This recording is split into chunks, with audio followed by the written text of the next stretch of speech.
FADH2 kita dapat 2, ATP kita dapat 2. Karena kayak kita di sini mau ngumpulin ATP, otomatis mau manjangin tali kelambu atau mau memperpanjang prosedurnya. Kalau mau langsung kalau kita itu bisa, cuma nanti hasil akhirnya nggak sebanyak yang di sini. Gitu. Oke, yang siklus Krebs ada yang mau ditanyain belum? Belum. Kalau belum, kita lanjut ke fosforilasi oksidatif yang terakhir ya. Oke, yang fosforilasi oksidatif ini proses pembentukan ATP.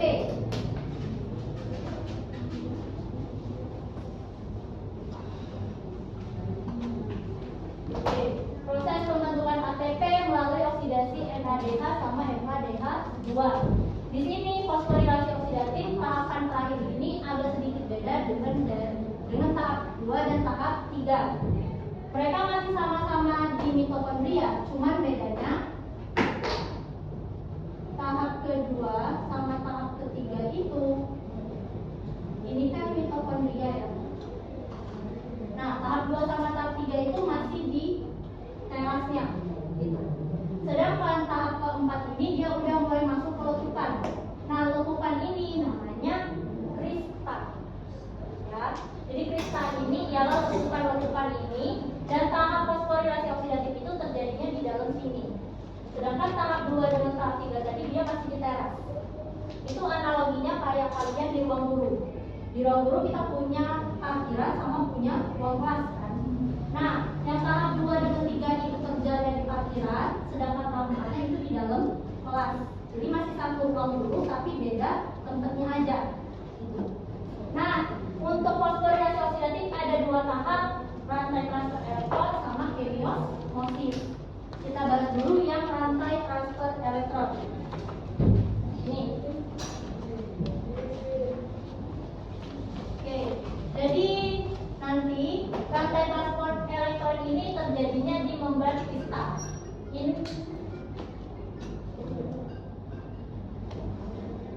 jauh deh, angkat dulu deh dulu.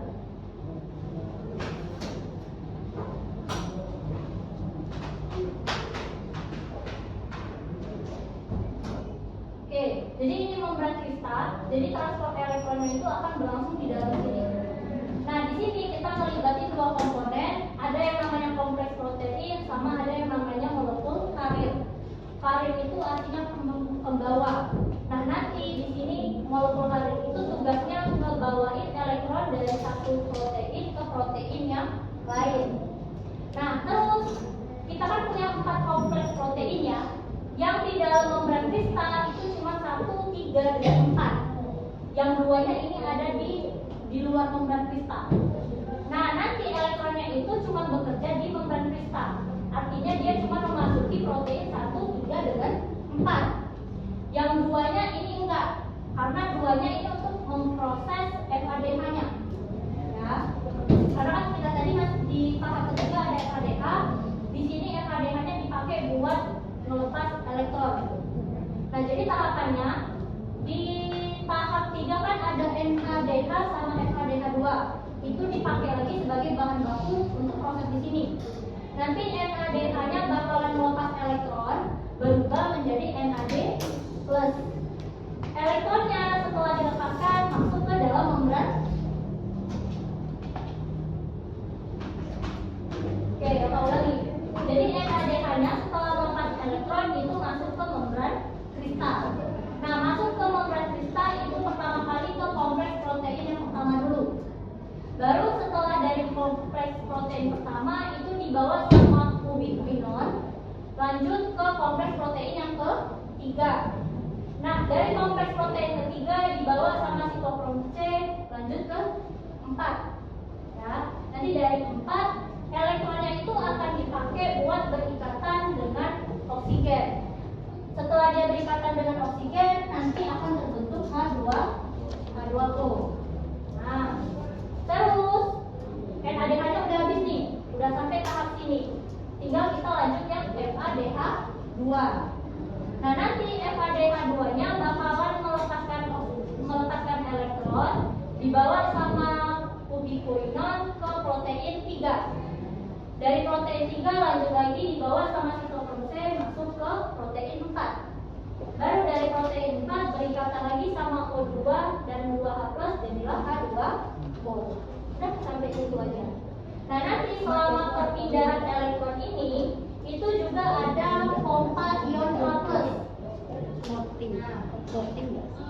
Jadi nanti setelah elektron yang masuk ke protein 1, 3, dan 4, nanti masing-masing protein bakalan mengeluarkan H+ atau memompa ion H+.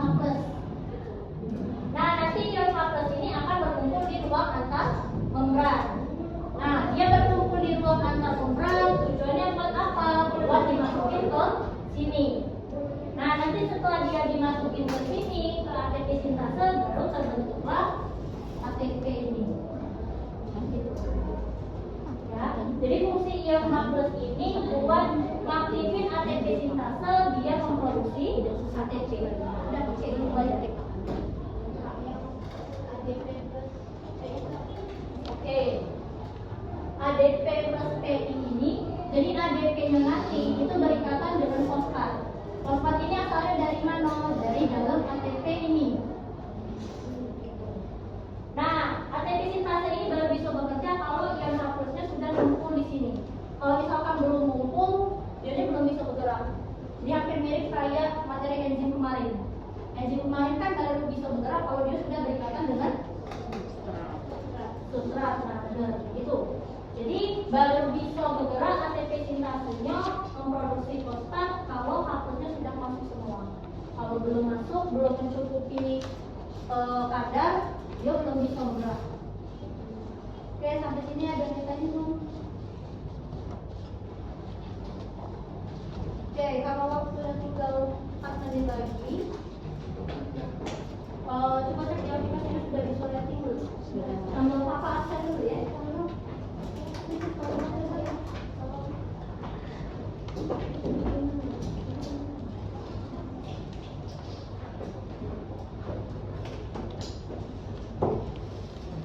Hadirin Aprilia, juga Akbar Perdana, Farel Aldapa, Eka, Galileo, Habibila, Hanif Kayura,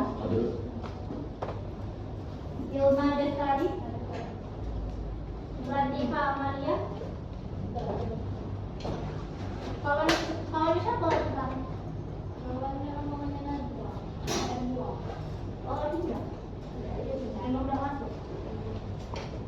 Sumar, Lucia Kirana, Najib, Zahra kemana? Bila apa? Zahra mana? Oh, dari Siti, Aura Abu, Nisa, Fatima Iranku, Abdi, Nisa.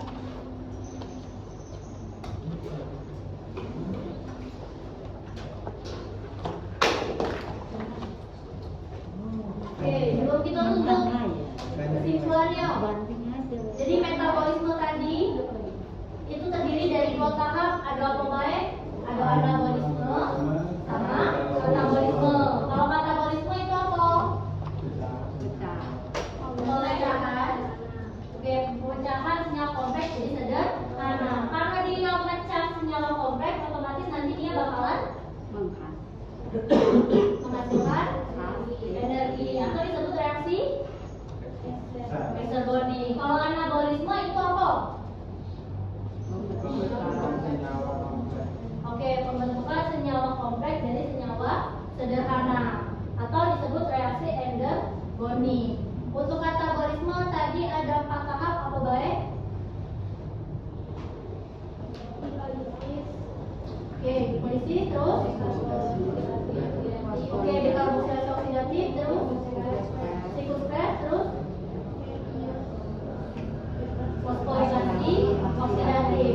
Yang bekerja di sitofil tadi siapa? Glikolisis. Yang bekerja di mitokondria?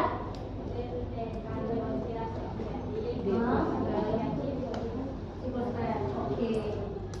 Kalau hasil ATP Oke, benar 38. Oke, sekali lagi kakak tanya ada yang masih bingung nggak? Ada yang mau ditanya nggak? Oke, kalau udah ada kita foto dulu buat dokumentasi. Ini pakai ini.